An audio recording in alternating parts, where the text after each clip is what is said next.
오늘 증거할 말씀의 제목은 이스라엘이 요단을 건너다, 이런 제목으로 말씀을 증거하고 은혜 받고자 합니다. 이스라엘이 요단을 건너다. 제목을 한번 따라서 해봅시다. 이스라엘이 요단을 건너다. 이스라엘이 뭘 건네서요? 요단은 요단강이죠. 요단강을 건너가야 이제 가나안 땅이고 여리고성을 마주 대하는 곳인데, 이 요단을 건넌다는 것은 1차적으로 이제 출애굽한 이스라엘 백성들이 광야 노정을 마치고 실제 팔레스틴, 이 가나안 땅의 요단강을 건넌 것을 가리킵니다. 그러나 영적으로 말한다면 오늘날 이 요단강은 많은 환난과 역경, 고난과 질병, 즉 우리 인생 앞에 다가오는, 예수를 믿고 구원받은 하나님의 백성 앞에 닥치는 반드시 건너야만 하는 그런 난관, 이것이 바로 요단강이라고 할 수 있겠고요. 그 다음에 세 번째는 궁극적으로 예수를 믿고 구원받은 성도들이 저 천국 가나안 땅을 가기 위해서 반드시 건너야 하는 죽음, 죽음의 강을 가리킨다고 할 수 있겠습니다. 가나안 땅은 하나님이 아브라함에게 약속하셨고 젖과 꿀이 흐르는 축복의 땅이고 반드시 하나님이 차지하게 할 것인데, 그러나 이 요단강을 건너지 않고는 결코 이 가나안에 입성할 수가 없단 말. 반드시 건너야만 하는 인생 앞에 닥치는 이런 난관, 이걸 과연 어떻게 건널 수 있겠는가? 말씀을 들어가기 전에 제가 질문을 한 가지 해봐야 될 것 같아요. 얼마나 믿음들이 좋은지. 벌써 다 결론은 다 아시겠지만, 이스라엘 백성들이 요단강을 어떻게 건넜을까요? 첫째, 뗏목을 만들고 배를 만들어서 건넸다. 그게 1번이에요. 2번, 수영을 잘하는 장정들이 힘써서 건네고 부녀자들, 약자들을 함께 건네주었다. 그 2번이요. 3번, 하나님의 기적적인 역사로 마른 땅을 걸어서 건너갔다. 세 번째 중에 답이 뭐예요? 세 번째라. 요단강을 마른 땅으로 건넌 거예요. 도대체 이 요단강을 건너는 비결이 무엇일까? 이 가나안 땅 진군을 앞두고 이스라엘 백성들에게 큰 위기의 상황에 봉착했는데, 이게 지금부터로 말하면 약 3,400년 전, 당시에 이 요단강은 이 엄청난 이 물줄기가 흘러갔던 강이라고 합니다. 특별히 저 북쪽의 헐몬산에 눈이 녹아서 그 물들이 내려서 이제 이 갈릴리 호수로 넘쳐나고, 그 흐르는 물이 이제 요단강을 거쳐서 사해바다로 들어가는데, 특별히 모맥, 보리를 거두는 그런 시기에는 그 깊이가 무려 30m 이상이 됐기 때문에 이 위험한 강이고 건너기 불가능한 그런 강인데, 하나님의 은혜로 이스라엘 백성들이 건너지 않았습니까?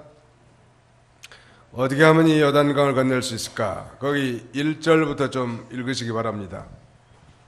여호수아 제3장 1절. 여호수아가 아침 일찍 일어나서 온 이스라엘 자손과 함께 시딤을 출발하여 요단강까지 왔고 강을 건너기 전에 거기서 묵었다. 사흘이 지난 후 갈리들이 진영 가운데 두루 다니며 백성에게 명령했다. 내 이사람 제사장들이 여호와 너희 하나님의 언약궤를 메는 것을 보면 너희 있던 곳에서 출발하여 그 뒤를 따라라. 그러나 너희와 언약궤 사이는 2,000 규빗 거리를 두고 너무 가까이 하지 마라. 그리하면 너희가 가야 할 길을 알 것이니 이는 너희가 전에 그 길을 가보지 아니하였기 때문이다. 네, 요단강을 건너는 이 첫 번째 비결은 제사장이 언약궤, 즉 여호와의 언약궤를 메고 앞서가라는 거예요. 이 제사장이 여호와의 언약궤를 메고 앞서가라는 건데, 이 언약궤라고 하는 걸 다른 말로 하면 법궤라고 하는데, 그 언약궤 속에는 과거에 십계명의 두 돌판과 만나를 담은 항아리와 아론의 쌍난 지팡이가 그 속에 들어있는데, 후에는 다 상실되고 십계명의 돌판만 그 안에 들어있다는 거 아니에요? 그러므로 이 언약궤라고 하는 것은 하나님의 임재와 하나님의 말씀을 가리킨다고 할 수 있습니다. 그러므로 요단강과 같은 난관을 통과하는 이 중요한 비결은 아무리 어려운 환경이랄지라도 하나님만 바라보고 하나님께 집중하고 하나님의 말씀만 따라가는 것이 요단강을 건너는 비결이라는 것. 왜냐하면 이 언약궤가 하나님의 임재 표상이고 하나님의 말씀을 가리킨단 말이에요. 제사장은 언약궤를 메고 앞서가고, 그 다음에 일반 백성들은 한 2,000규빗 떨어져서, 2,000규빗이면 한 규빗이 우리 이 손 팔꿈치 끝에서 손가락 끝까지 약 한 45cm 정도를 한 규빗이라고 합니다. 그러니까 2,000규빗 하면 약 한 1km 되는 거예요. 900m에서 1km. 그러니까 이 제사장들은 언약궤를 메고 앞장서고 한 1km 떨어져서 백성들은 그 언약궤만 바라보고 따라가는 거예요. 요단강 건너는 건 아주 간단하다. 자기가 무슨 뗏목을 만들고 배를 건조해서 건넌 거 아니에요. 하나님이 시킨 대로만 하면 요단강을 건널 수 있다는 거 믿으시기 바랍니다.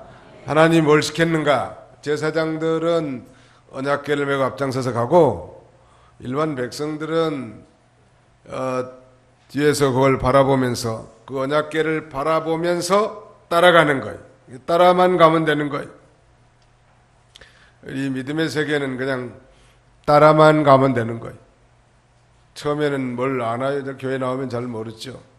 부지런히 따라다니다 보면 이제 하나님이 누구신가, 인간은 누군가, 인간은 왜 사는가, 또 우리가 산 다음에 우리 인생은 어떻게 될 것인가, 삶의 목적은 무엇인가, 천국과 지옥은 있는가, 이런 모든 것들을 따라다니면서 배우는 거예요. 좋은 친구를 만나서 따라다니는 건 큰 축복이요. 따라다니면 되는 거예요. 따라다니면 다 배우게 되고 난관도 다 극복하게 된단 말. 이 가나안의 이 축복, 이제 요단강을 건너서 가나안 땅을, 약속의 땅, 젖과 꿀이 흐르는 땅을 차지하기 전에 이 중대한 건너야만 갈 수 있는 요단강을 건넌 거예요. 역사가 토인비는 그는 역사를 성찰하면서 한 문명이 강하게 일어설 때에는 반드시 그 문명이 발행한 뒤안길에 엄청난 도전과 시련이 존재함을 직시하고, 문제는 그 도전과 시련에 함몰되지 않고 그 도전에 불태전의 이 용기를 가지고 응전하는 일단의 강한 창조적인 소수가 있느냐는 것이라는 거예요. 그런 집단이 없다면 그 시기는 새로운 무명의 이 발흥, 그런 거기에 참여할 수 없다는 것. 이 창조적인 소수, creative minority, 아주 이 창조적인 그런 생각을 가지고 나가는 이런 사람들 때문에 역사는 발흥하고 발전해 나간다. 교회도 마찬가지. 참으로 하나님의 은혜를 깨닫고 하나님 나라를 사모하는 이 창조적인 소수가 사실은 교회를 중점적으로 이끌어가는 거예요. 우리 믿음 예수 믿고 구원받으면 모든 게 다 만사형통하는 건 사실인데, 여러 가지 요단과 같이 가로막는 그런 난관과 시련, 질병과 고난이 있단 말이에요. 어떻게 그걸 건너냐는 말이에요. 제사장들은 먼저 언약궤를 메고 앞장서고 백성들은 그걸 바라보면서 따라가는 거예요. 즉, 이 언약궤를 바라보면서 따라간다고 하는 것은 하나님과 하나님의 말씀에 집중해서 간다, 그런 의미가 있습니다. 집중하는 거예요. 대개 성도들이 실패하는 건 말씀을 듣기는 듣지만 그 말씀과 동떨어진 삶, 말씀을 도외시한 인생을 살기 때문에 종교가 하나의 또 다른 짐이 되는 것입니다. 정말 하나님을 믿는 성도라면 이 신앙이 우리 인생의 전부란 말. 그래서 거기서 위대한 힘을 얻고 창조적인 능력을 얻어서 이 복되고 생명의 길을 걸어갈 수 있는데 그런 사람들은 많지 않단 말. 소위 좁은 길로 걸어간 사람들 많지 않단 말. 왜 그러면 한 1km, 2,000규빗 정도 떨어져 가라고 했을까? 온 사람은 이 말씀을 어떻게 배웠는지 목사님하고 성도들은 적당한 거리를 유지해야 좋다고, 너무 붙어 있으면 안 된다고, 성경에도 한 2,000규빗 떨어져라고 했으니까 떨어져 있는 게 좋다는 거예요. 그건 좀 은혜스러운 말 같지만 성경과는 거리가 먼 것 같아요.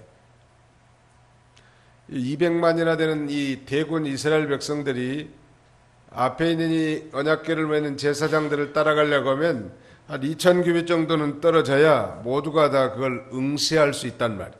모두가 다 바라보고 하나님의 임재와 하나님의 인도하심만 따라서 쫓아가는 거예요. 그러면 아무리 큰 난관 요단강이라도 넉넉하게 다 건널 수 있는 거예요.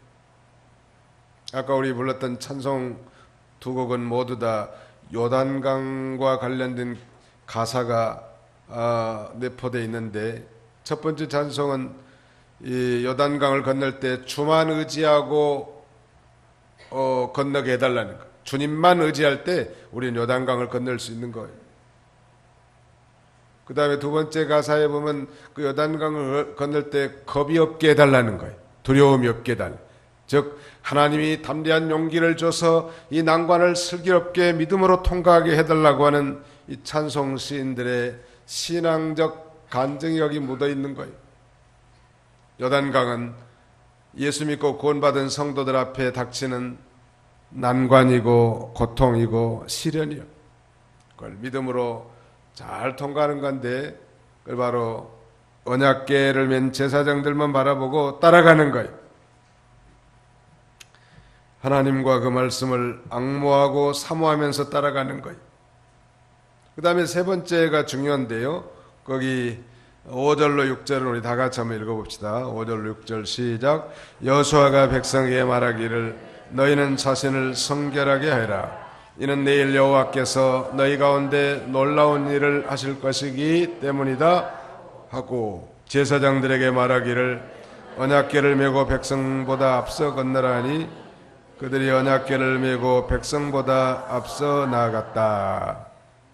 그 5절에 보시면 여호수아가 백성에게 뭐라고 말했습니까? 너희는 자신을 어떻게 하여라? 성결하게 하여라.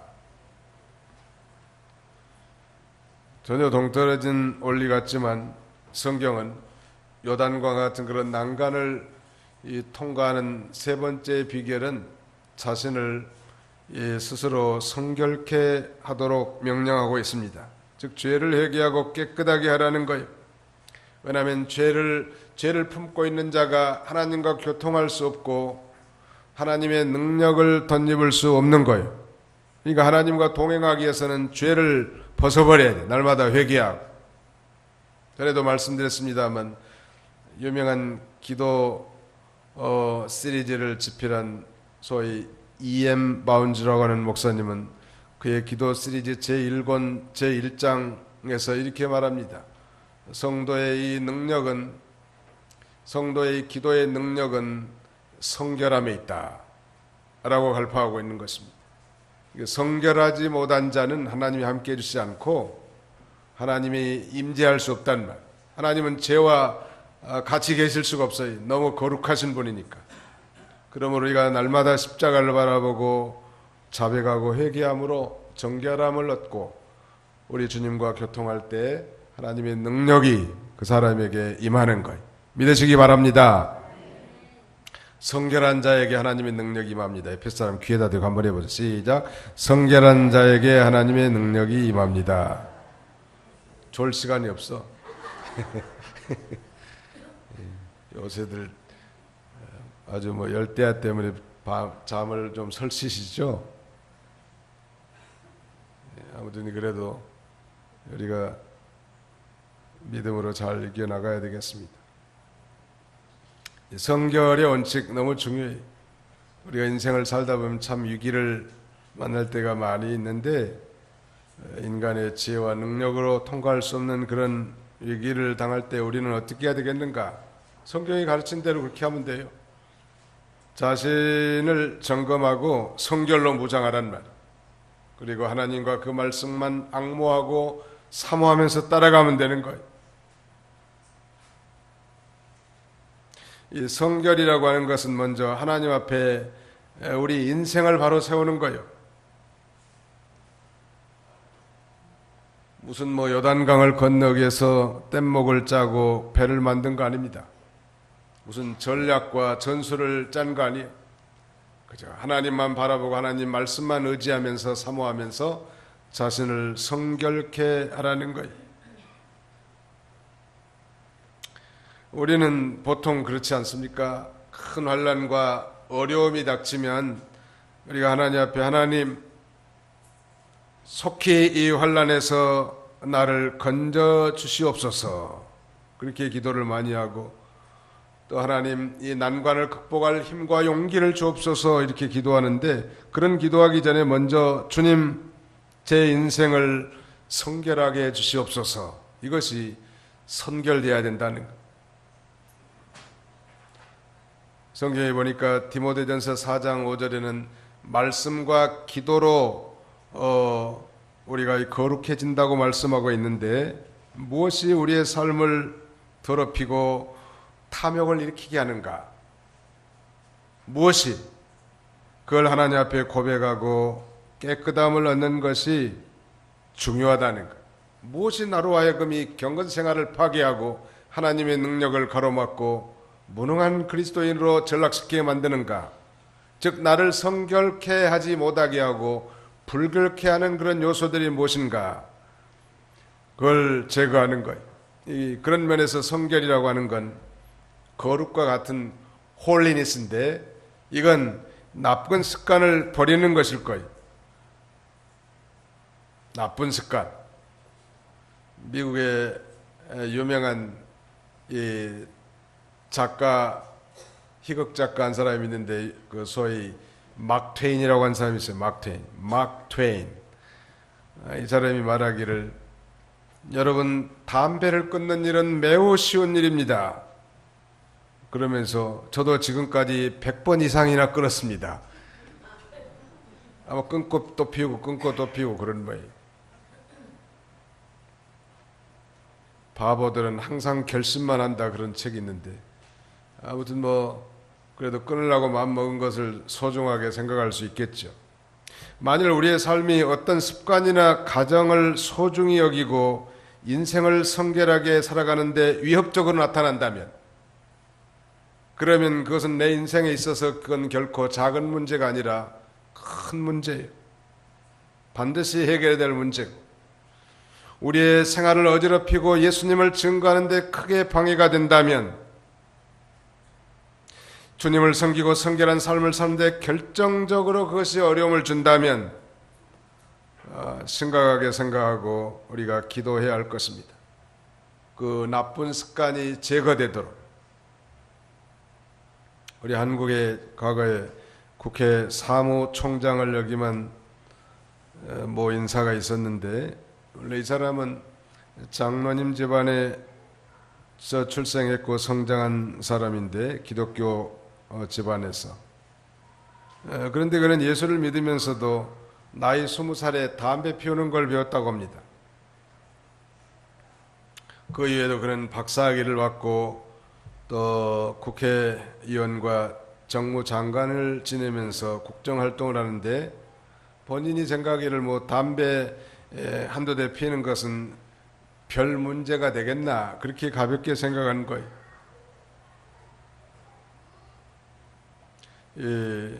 그런데 그를 지켜보는 사람들이 그렇게 말하더래요. 의원님은 예수를 믿으면서도 담배를 피우십니까? 아주 뼈아픈 농반 진반 그렇게 말하는 거예요. 그래서 내가 이래서는 안 되겠구나. 담배를 끊어야겠다고 결심을 했지만 그게 쉬운 일이 아니란 말이에요. 한번 이 습관이 붙은 걸 하루아침에 끊는다는 게 쉬운 게 아니에요.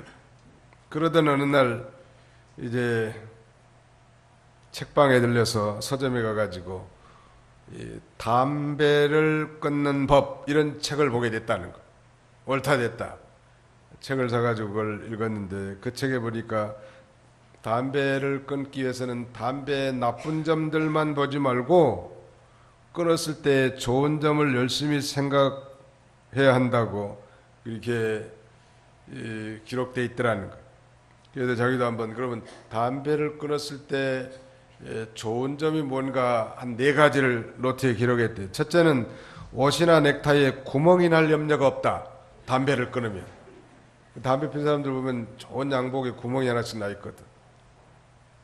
그 다음에 두 번째는 차를 타고 갈 때 아들의 호흡을 방해시키지 않는다. 방해하지 않는다.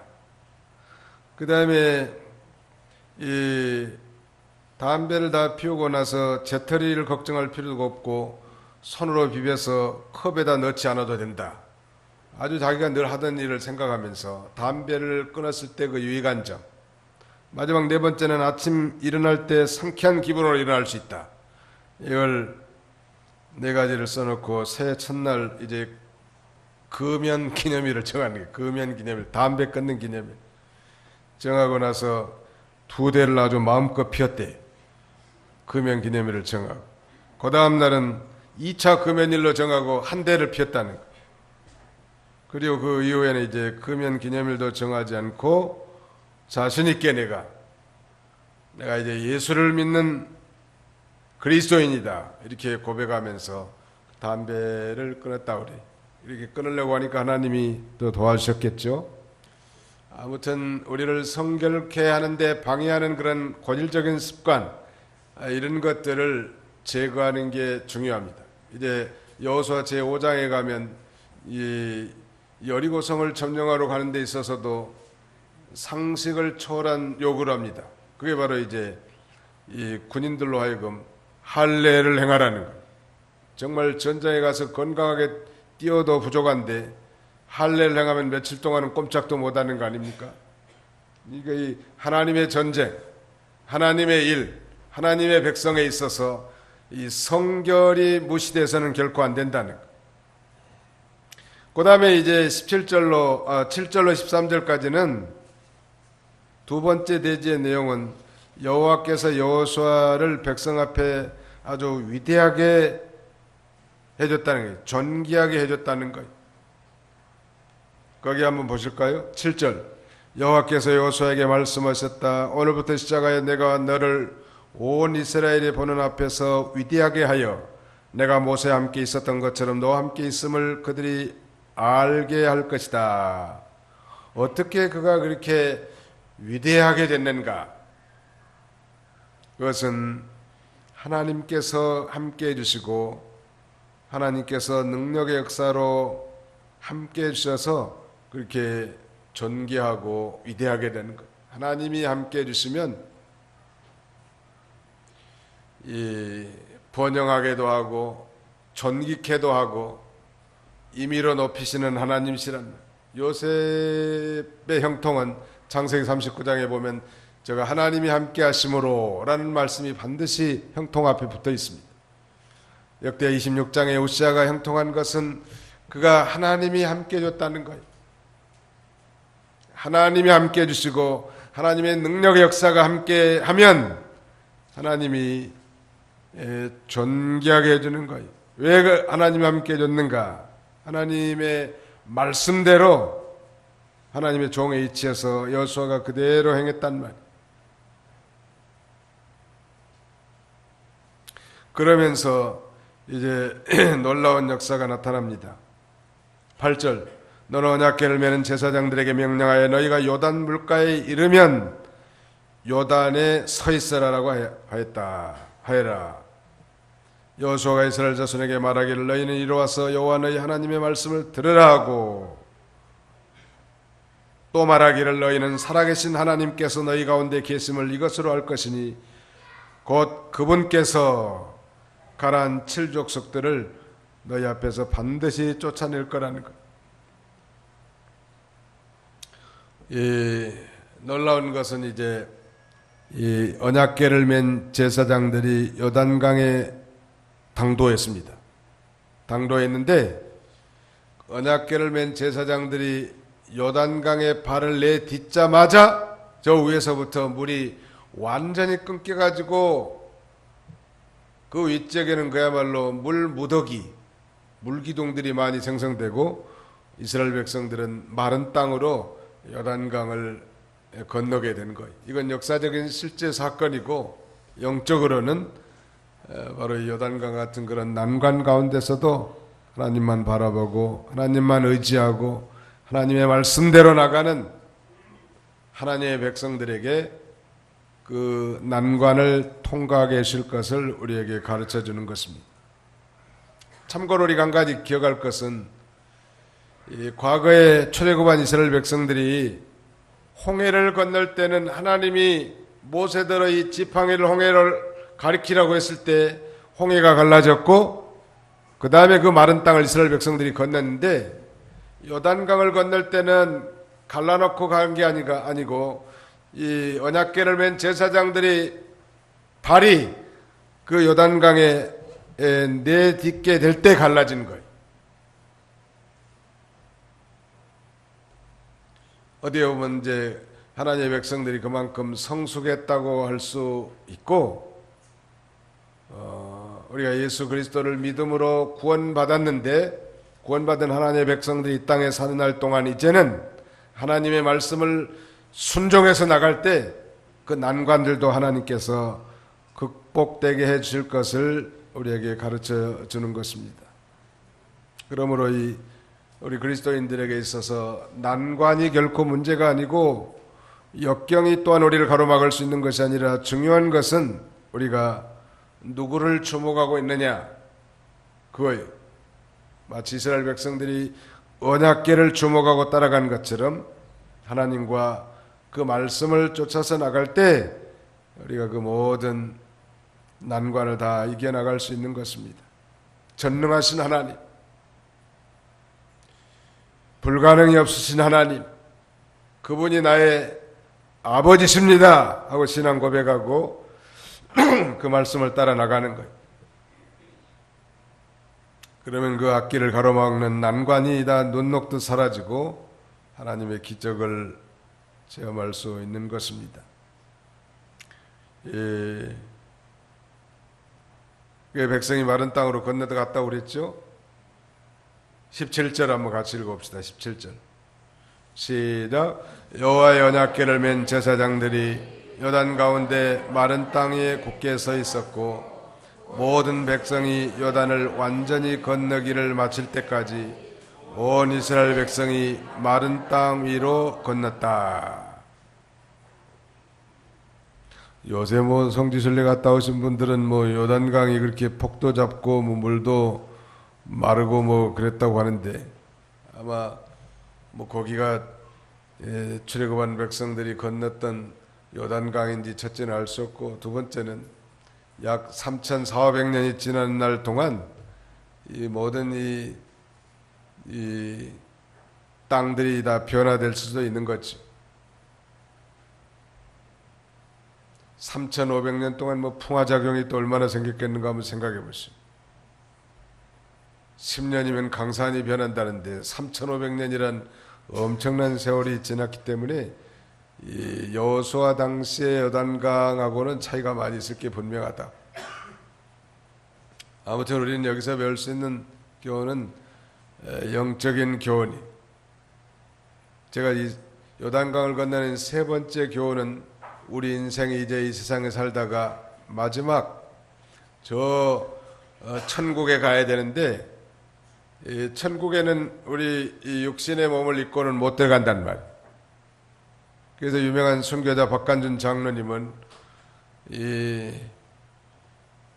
꽃은 떨어져야 열매를 맺히고 사람은 죽어야 천당에 간다. 우리 혈과 육으로 하나님 나를 유혹을 받을 수 없기 때문에 육신의 장막을 벗어버리고 그 영혼이 손으로 짓지 않는 천국에 들어가는 거예요. 그런데 이 죽음이라는 게 말이 쉽지 그렇게 누구든지 다 죽음하면 이 말하자면 그 고통과 고난이 생각되지 않겠어요? 죄값으로 말미암아 온 게 죽음이니까. 그러나 참으로 하나님을 소망하고 참으로 하나님을 믿음으로 바라보는 자들은 죽음이 두렵지 않아요. 왜냐하면 예수 그리스도를 믿음으로 말미암아 이제 사망은 이김에 삼킨 바가 됐단 말. 예수님이 부활했다는 것은 그 사망을 삼켜버린 것이고 죽음을 죽인 사건이 부활이란 말. 예수 믿는 사람은 한 번은 죽지만 다시 부활해서 영원히 살 그런 영생을 얻었고 소망을 가진 자들. 그러니까 그 말씀을 믿고 믿음 안에 살면 그 죽음이라는 게 두렵지 않아요. 저는 많은 그 신자들이 임종을 지켜보고 저들을 장례 지내는 일이 전문적인 사역이다 보니까 그런 걸 많이 봤습니다만 믿는 사람들이 임종 직전에 죽음을 두려워한 사람들은 거의 없더라고. 다만 그 죽음 직전에 있을 그런 치명적인 그런 고통과 고난 이것이 없었으면 좋겠다. 그렇게 했고 우리 박정숙 성도님 같은 경우도 이제 오늘 세상 뜬 거 아니?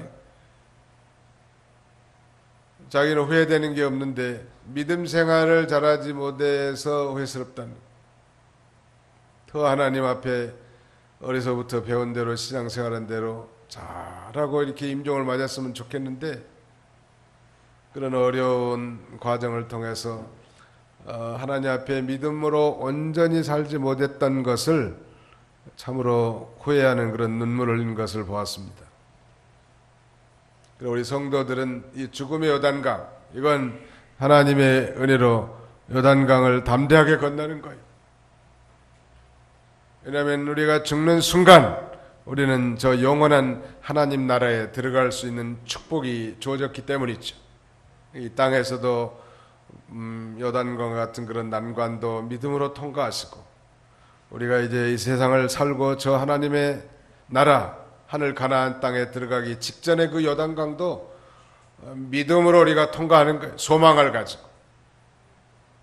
우리의 소망은 견고한 산소망이란 이런 이 축복된 성도님들이 다 되시기를 주님의 이름으로 축원한 바입니다.